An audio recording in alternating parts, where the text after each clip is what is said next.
తెలంగాణలో అసెంబ్లీ ఎన్నికలకు ఇంకా 2 ఏళ్ల సమయం ఉంది. కానీ ఇప్పటి నుంచే అధికార ప్రతిపక్ష పార్టీల మధ్య ఎన్నికల పోటీ గట్టిగా నడుస్తోంది. 10 ఏళ్ల తర్వాత అధికారంలోకి వచ్చిన కాంగ్రెస్ మళ్లీ ప్రభుత్వాన్ని ఏర్పాటు చేయాలని ఇప్పటి నుంచే కసరత్తులు చేస్తోంది. ఈసారి ఎలాగైనా కాంగ్రెస్ను గద్దెదించి బీఆర్ఎస్ను అధికారంలోకి తీసుకురావాలని కేసీఆర్ కూడా వ్యూహాలు రచిస్తున్నారు. ఈ నేపథ్యంలో బీఆర్ఎస్ పార్టీకి ప్రజల నుంచి మంచి స్పందన వస్తోంది. వచ్చే అసెంబ్లీ ఎన్నికల్లో 75 సీట్లు రాబోతున్నాయని కేటీఆర్ జోస్యం చెప్పారు. మరోవైపు రేవంత్ రెడ్డి కాంగ్రెస్కు 117 సీట్లు వస్తాయని తెలిపారు. కేటీఆర్, రేవంత్ రెడ్డి వ్యాఖ్యలను ఏ విధంగా చూడాలి? వీరిద్దరూ ఇంత బలంగా అధికారంలోకి వస్తామని ఎలా చెప్పగలుగుతున్నారు? ప్రస్తుతం ఉన్న పరిణామాలు చూస్తే రాబోయే అసెంబ్లీ ఎన్నికల్లో ఎవరు విజయం సాధిస్తారు చూద్దాం.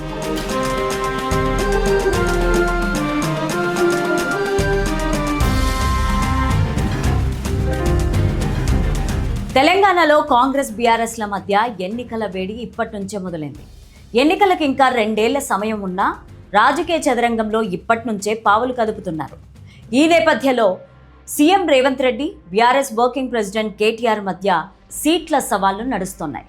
అధికారంలోకి తామే వస్తామంటూ ఇద్దరు నేతలు బల్ల గుద్ది మరీ చెప్తున్నారు.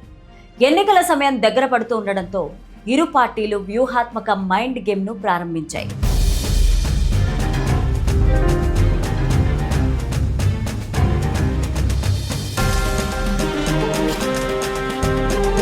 రాష్ట్రంలో కేంద్రం తీసుకున్న నిర్ణయం ఆధారంగా డీలిమిటేషన్ జరిగి నియోజకవర్గాల పునర్విభజన జరిగితే తెలంగాణలో అసెంబ్లీ ఎన్నికలు 2029 మే లేదా జూన్లో జరిగే ఛాన్స్ ఉందని రేవంత్ రెడ్డి తెలిపారు.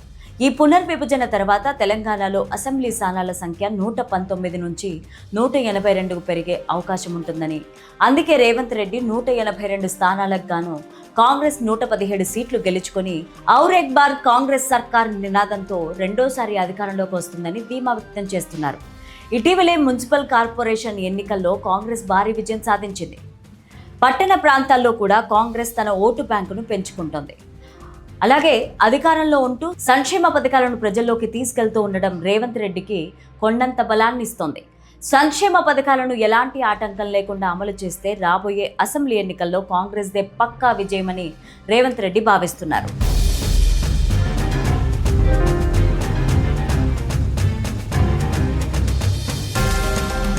మరోవైపు కేటీఆర్ 119 స్థానాలను దృష్టిలో ఉంచుకొని రాష్ట్రంలో ఒకవేళ ఇప్పుడే ముందస్తు ఎన్నికలు వచ్చినా లేదా ప్రస్తుత అసెంబ్లీ రద్దయినా బీఆర్ఎస్ తప్పకుండా 78 సీట్లు సాధిస్తుందని ఆయన సవాల్ విసిరారు.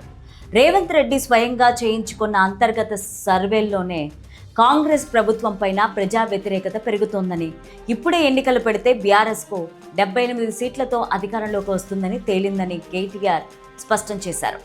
రైతు బంధు ఆలస్యం, సాగునీటి నిర్వహణలో లోపాలు, నిరుద్యోగులకు ఇచ్చిన హామీలు అమలులో జాప్యం వంటి అంశాలను బీఆర్ఎస్ అనుకూలంగా మారే అవకాశం ఉన్నట్లు సర్వేలో తేలినట్టు తెలుస్తోంది. అంతేకాకుండా 10 ఏళ్లు క్షేత్రస్థాయిలో క్యాడర్ బలం, కేసీఆర్ ఇమేజ్ ఇంకా ప్రజల్లో బలంగా ఉండడం, కాంగ్రెస్ ఇచ్చిన 6 గ్యారంటీల అమలులో కనిపిస్తున్న ఆచరణాత్మక ఇబ్బందులను ఎండగడుతూ ప్రజల్లో మళ్లీ పాత ప్రభుత్వ పాలనపై సానుకూల స్పందన వస్తోందని బీఆర్ఎస్ నమ్ముతోంది.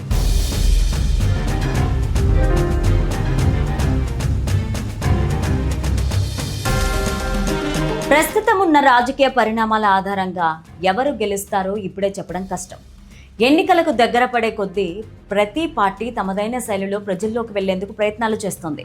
జనాల నాడి కూడా ఇప్పుడే చెప్పలేం. చివరి నిమిషంలో ఓటర్లు ఎవరి వైపు మొగ్గు చూపుతారని ఇప్పుడే ఊహించడం కష్టం. ఎన్నికలకు ఇంకా సమయం ఉండడంతో కాంగ్రెస్ ప్రభుత్వం తన హామీలను ఎంతవరకు పూర్తి చేస్తుంది అనే దానిపై ప్రజా తీర్పు ఆధారపడి ఉంది. తెలంగాణలో బీజేపీ కూడా ప్రధాన శక్తిగా ఎదగడానికి ప్రయత్నిస్తోంది. త్రిముఖ పోటీ ఏర్పడితే ఓట్ల చీలిక ఎవరికి నష్టం చేస్తుందనేది అంచనా వేయడం కష్టమే. తెలంగాణలో ఎన్నికల వాతావరణం రావడానికి ఇంకా సమయం ఉంది కాబట్టే రాబోయే రోజుల్లో ఎవరు విజయం సాధిస్తారో చూడాలి. మరి మీరు ఎవరు సాధిస్తారనుకుంటున్నారో కామెంట్ సెక్షన్లో తెలియజేయండి. Thank you for watching.